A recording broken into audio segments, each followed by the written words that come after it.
Hello, my friends. I didn't have quite time to finish in my last video, so this should be our last video on Spinoza. And I reached up to page 376 in the last video, and today we're talking about ongoing instructions on how to strengthen the mind and to how to have a love of liberty, how to avoid having too much ambition, which can cause one to torment themselves.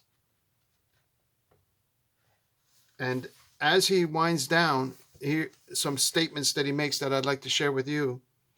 He who clearly and distinctly understands himself and his actions loves God and loves him better than he understands himself and his actions. This love to God above everything else ought to occupy the mind, he says. So he starts to return again. He comes full circle and returns again to the idea of loving God. He makes some propositions near the end of the book that I disagree with. He makes the statement that no one can hate God. And when he says this, he's speaking in a absolute sense. But we know today that this statement is not true, that there are many who have fallen into a hatred of God. He probably would be shocked to see the level of atheism that exists today, whereas in his day, it was never a consideration, because if a person had been identified as a genuine apostate or a genuine atheist, they would have been completely rejected by their society and perhaps persecuted, perhaps imprisoned, and perhaps even put to capital punishment for such a crime as to hate God. So that's not something that would have been even remotely to be entertained during his day. It permeated their way of thinking so much compared to today, when many, if not most, have abandoned the idea of God. So he finishes up and says, I have now concluded all that I had to say relating to this present life. He goes on to talk about the human mind. He says, the human mind cannot be absolutely destroyed with the body, but something of it remains, which is eternal. He says, the more we understand individual reality, the more we understand God. And so he goes on to say he wants to analyze and understand the essence of things. He says, the better the mind is adapted to this way of understanding things, the more it desires the knowledge of God. From this third kind of knowledge arises the highest possible peace of mind. If we remember earlier, he had talked about three kinds of knowledge: the knowledge from the thing itself, the knowledge from something that contributes to that thing, and then the third type was this knowledge of the essence of reality itself. And so he returns back to this third kind of knowledge, which he says is the only way to attain the highest level of knowledge. And he describes the highest virtue of the mind is to know God. He talks about on the bottom of page 386, which allows one to attain to the highest possible joy and the highest possible peace of mind.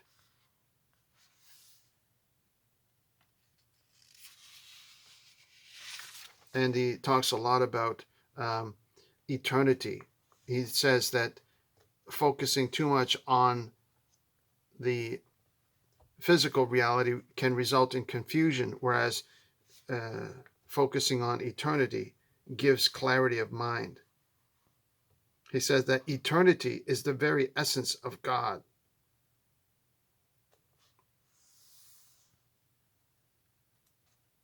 As each person, therefore, becomes stronger in this kind of knowledge, the more are they conscious of themselves and of God.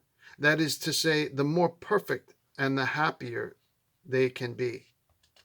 from the bottom of page 389.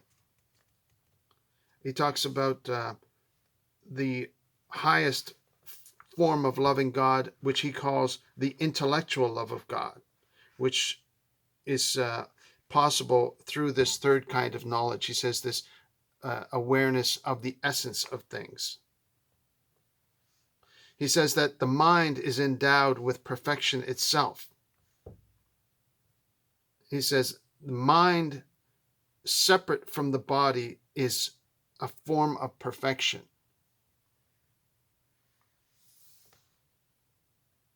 He says there is no love that is eternal except this intellectual love, this love that exists only in the mind, separate from the physical. He calls it this eternal form of love. And he said God loves himself with an infinite intellectual love. He says God is absolutely infinite. That is to say, the nature of God delights in infinite perfection, accompanied with the idea of himself. That is to say, with the idea of himself as cause. And this is what we have called intellectual love. The intellectual love of the mind towards God is the very love with which he loves himself, not insofar as he is infinite, but insofar as he can be manifested through the essence of the human mind, considered under the form of eternity. That is to say, the intellectual love of the mind towards God is part of the infinite love with which God loves himself. So it sounds confusing, but he repeats this theme in different ways about the union between the part of our mind which is eternal and perfect and is capable of perfect love as being in union and harmony with the essence and character of God. And he says that, which is kind of, you could relate to the scripture. There's a scripture that comes to mind that says the same spirit that raised Christ from the dead is in you and will be able to quicken your mortal body. Like to those that believe and accept Christ, they have that spark within themselves. And this is sort of like what Spinoza is describing. He's saying that there's a part of our mind that is able to experience this type of perfect, what he calls intellectual love, which is separate from the body. And it is this part of our mind that is in harmony with God and is, in fact, a part of God. That's sort of what he gets to. He calls it in different terms. He calls it glory. Sometimes he calls it repose of the mind, perfect joy. He says, since the essence of our mind consists in knowledge alone, whose beginning and foundation is God, it is clear to us in what manner and by what method our mind, with regard both to essence and existence, follows from the divine nature and continually depends upon God. He says, there's nothing in nature which is contrary to this intellectual love or which can negate it. So, and these themes are repeated. He goes into much detail going over the same theme over and over again. So I'm going to have to cut it short. How are we doing for time? But this is how he's winding up the end of his book. And as he reaches the end, he says, somebody that occupies their mind with these types of thoughts, he says, are scarcely able to fear death. In other words, by meditating upon these thoughts about the nature and characteristics of God, it frees one from the fear of death and instead allows one to have this perfect peace of mind, he calls it. And it allows one to achieve greatness of soul. And it essentially gives one a type of strength beyond what is normal. And so I'm going to finish here on the last page, page 400, the last page of his essay. He finishes by saying these words: if the way which, as I have shown, leads hither seem very difficult, it can nevertheless be found. In other words, he says, if the way which I've shown seems very difficult, it can be found. It must indeed be difficult, since it is so seldom discovered. For if salvation lay ready to hand and could be discovered without great labor, how could it be possible that it should be neglected almost by everybody? But all noble things are as difficult as they are rare. All noble things are as difficult as they are rare. So it's funny because this is one of the first time he uses the word salvation, right? He says everything that he's talked about sounds very difficult to achieve. This ability to meditate and separate your mind from the physical reality around you, almost to have a metaphysical awareness of oneself.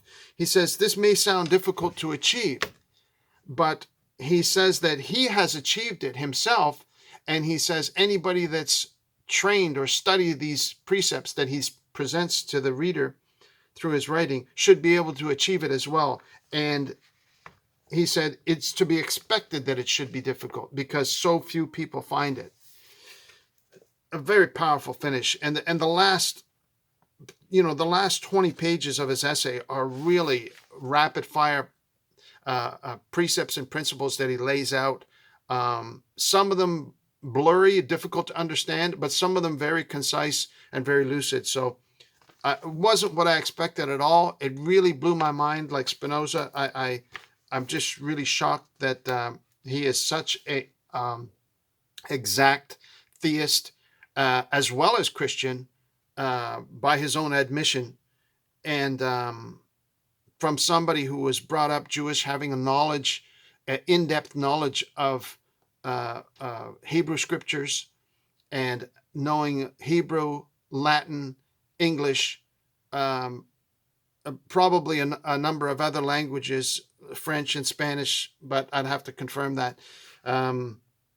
And just a powerful, powerful mind. Before I go, I couldn't help digging into some of the letters. He's included 79 pages of letters, and to show how different it is from the way that we speak and communicate today. You might get a text from somebody, yo, dude, what's up? Or, these little brief messages that we communicate with one another through language and in snippets and blurbs. And it's almost like we've reverted back to grunting and groaning to one another rather than speaking eloquently the way they were able to back then. Now, of course, Spinoza would have been part of the intellectually elite, those few that were actually able to read and write compared to the peasantry. But that being said, there was a large number of people that were learned men. Oftentimes you hear the term men of letters, or men that had these qualifications to be professors and whatnot. But let me read just the intro of one of his letters that this man writes to him. He gets a letter from this guy, Henry Oldenburg, who asked him if he could share with him some ideas that he had questions on about Descartes and the philosophy of Descartes and Francis Bacon, and how he disagreed with some specific views. I'm not going to get into the detail about it, but I want to read you just the intro of the reply that Baruch Spinoza makes to him as he replies. And the title of the letter, it has his name, and he gives it a title. It says, "To the very noble and learned Mr. Henry Oldenburg." This is a reply that he made to his inquiry. He says, "Very illustrious sir, how pleasant your friendship is to me. You will be able to judge for yourself, if only you can prevail upon your modesty to allow you to consider the excellent qualities which you have in abundance. And although, when I consider them, I seem to myself to be not a little bold, because assuredly I dare to enter into friendship with you, especially when I consider that all the possessions of friends, particularly those that are spiritual, ought to be shared. Yet this step will have to be attributed to your humanity and benevolence rather than to me. From the height of this humanity, you have been willing to lower yourself and to enrich me with the abundance of your benevolence to such an extent that I do not fear to enter into that close friendship which you steadfastly offer me and which you deign to ask from me in return. And I will make it my earnest care to cultivate it diligently. With regard to my mental endowments, if I possess any, I should most willingly allow you to make a claim upon them, even if I knew it would be to my great detriment. But lest I seem in this way to wish to decline what you ask of me by right of our friendship, I will try to set forth what I think about the subjects of which we spoke, although I do not think that this will be a means of binding you more closely to me without the intervention of your kindness. I will begin then to speak briefly of God. This is just the intro of his letter in response. The letter that was written to him by Mr. Henry Oldenburg is just as detailed and eloquent. And I'll give a tiny snippet, just a very short piece. I'm sorry here. He says, "Very illustrious sir, honored friend, so reluctantly did I tear myself away from your side recently when I was with you in your retreat at Rheinsberg, that no sooner am I back in England that I strive as far as possible to rejoin you at least by an exchange of letters." And he goes on to talk about how much he values his friendship and how much he's impressed by his diligent research and studies into the ideas of philosophy, the ideas about God, the ideas about Descartes and Francis Bacon and those other ideas, these different types of essays that they discussed earlier. But just to give you an idea that the way that these people communicated is so far removed from the way we communicate today. They had a deep knowledge and capability when it comes to language and communicating, writing in English or in Latin. They would be so, as I mentioned, detailed in speaking with one another in a way that was not just flowery and flattering, but it was expressing sentiments that would build that relationship together with each other, so they were able to encourage each other. And then he goes on to talk about his ideas about God and so on and so forth. So the letters section, I'm not going to do any more videos on. I'm going to wrap it up here because we finished the main essay of the book, the 300-page essay called The Ethics. And we've gotten a good idea about Spinoza, what it's all about, that I covered in the last video. So I just wanted to finish up those minor details that I wasn't able to cover in the last video, and to give you a little taste of his personal letters, of what Spinoza was like, how he communicated with different learned men of his day, and they would discuss these ideas and share some things they agreed with Descartes and some things they didn't, and some things they weren't sure about, and so on and so forth. But they had a lively correspondence with each other, and they would constantly try and encourage each other, and they obviously had given so much value to those friendships. They were very, very important to them, and so they would make every effort not to offend the other person, and instead to encourage the other person and to build them up. So for me, now that I've finished this book by Spinoza, edited by John Wilde, this was originally first published, I believe, in 1928. And so I want to learn from that, and what can I absorb from it is a number of things. Originally published in 1930 and then republished again in 1958. And of course, the Ethic itself was originally published in Latin in 1677, the same year that Spinoza passed away. As I mentioned, what I learned is that how important it is to encourage people that I meet on a daily basis, if I have the opportunity to do so.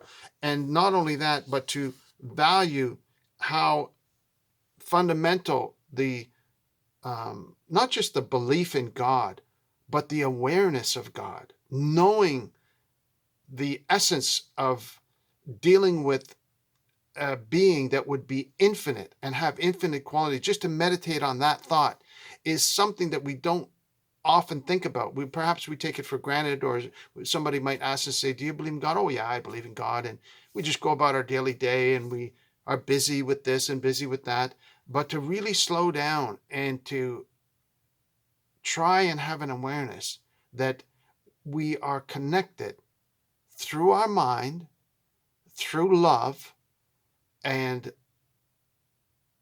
through a part of us that is able to synchronize with, for want of a better word, the infinite nature of God. We're able to love God. We're able to meditate on his infinite attributes. And by doing so, it strengthens us. It strengthens us. Spinoza disliked superstition. He disliked the religious of his day. No wonder he got kicked out of his synagogue. He disliked anybody that focused on the idea of avoiding vice. Don't do this, don't do that, don't do that. He wasn't about that. His focus was on moving towards truth, love, peace, harmony, and encouraging the people that he met, as can be evidenced through his letters. And so it was a totally different focus. And I think we're still subject to that today. Most people think of church and they say, oh, I don't want to go to church because it's just somebody telling me what not to do. And that's oftentimes the case. It's oftentimes the case is that religious leaders of different stripes or different denominations or altogether different religions are like, you shouldn't do this, you shouldn't do that, you should live this way, you got to try and do this way. And Spinoza would say that if we focus on God as this infinite perfect being, it will have the effect of imparting to us this ability to attain the divine nature. And this divine nature is a nature that does not want to envy, does not want to hate. Instead, it wants to love and be generous and to return hatred and contempt and persecution and anger with love and generosity instead. And so it's almost like Spinoza offers a more perfect form of religion, a more perfect way of being religious, if such a person would want to be religious. Most people aren't interested in being religious. They're interested in being spiritual. And if that's the case, Spinoza would certainly, most certainly, he would be someone that you would call spiritual. He would be a spiritual person, rejected by both the Jewish and Christian establishment of his day, cast out as a heretic. He was cast out as an atheist. He was maligned through gossip that were not based on his writings, because he hadn't even published them. That they were published posthumously after he passed away. They published his largest work called the Ethics in 1677. So the persecution that he suffered was based on hearsay.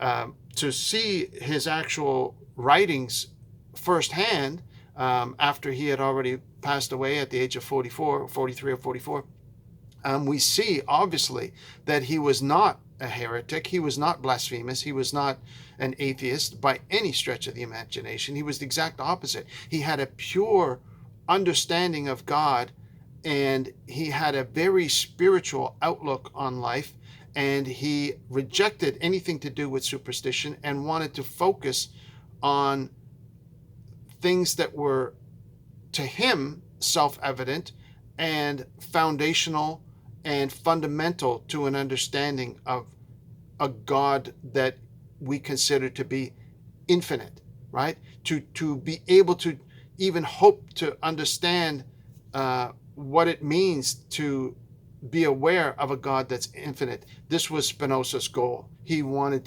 to know God and he wanted to reap the benefits. And from the sounds of it, he did reap the benefits of knowing God, because he led a very self-disciplined, a very spiritual life. He was not flashy. He didn't attain to try to be ambitious or great riches or all these things. And instead, he spoke against the excessiveness of focusing too much on the physical, ambition, riches, lusts, and drinking, women, all these things. He rejected that and said, no, this is the way to attain true joy, true happiness, true peace of mind, which he said that he was able to achieve in his short lifetime by focusing wholeheartedly on a continual awareness, understanding, and fellowship with, if you want to call it that, God, the infinite God, the God that he perceived as beyond everything. And so because he had such a highly elevated image of God in his mind, it ended up making him a very, very great character. And that comes out in his writing. I mean, and of course in his letters, he is so polite, and so what you would call a great soul, very, very, just, I had no idea before reading this book who Spinoza was. I had never read any of his work prior. So I'm very thankful for this opportunity. And I'm sorry I went on long in this video, but it's the last one for the covering Spinoza. And so I went a little bit in depth. So thank you so much for listening. God bless you. I hope you have a wonderful day wherever you are. I know that not everybody, because people are so busy today, they can't just sit down and read through 400 pages of something that was written hundreds of years ago. And so if these videos can help summarize it for you, there is value in these ancient writings, but a lot of us just don't have the time to go through and spend time sitting down and reading. Luckily for me, I have in my life, because I'm restricted physically, I can no longer participate in sports and activities that I used to enjoy. I was dedicated to physical fitness, and I can no longer do that. So it frees up time that I can sit down and read for a few hours at a stretch, maybe several times per day. And so by doing so, I'd like to be able to share what I learned with you, and hopefully it helps somebody out there somewhere who doesn't have the time to sit down and read for hours at a stretch. So I hope it helps you. God bless you. I love you very much. I hope whatever you're going through, that you're doing well. I think if we all remember that God is infinite and nothing is impossible to him, and he can do miracles for us today, just like many people have experienced miracles down through the ages. They're still possible for today. So if you're facing struggle, don't despair, because God is on our side. And if we call out to him in sincerity and truth and in faith, he will hear our prayer, and he will rescue us from the worst circumstances and bring us into a better place today, tomorrow, and for eternity. Thank you for watching. God bless you. We'll talk to you again real soon. Bye-bye now.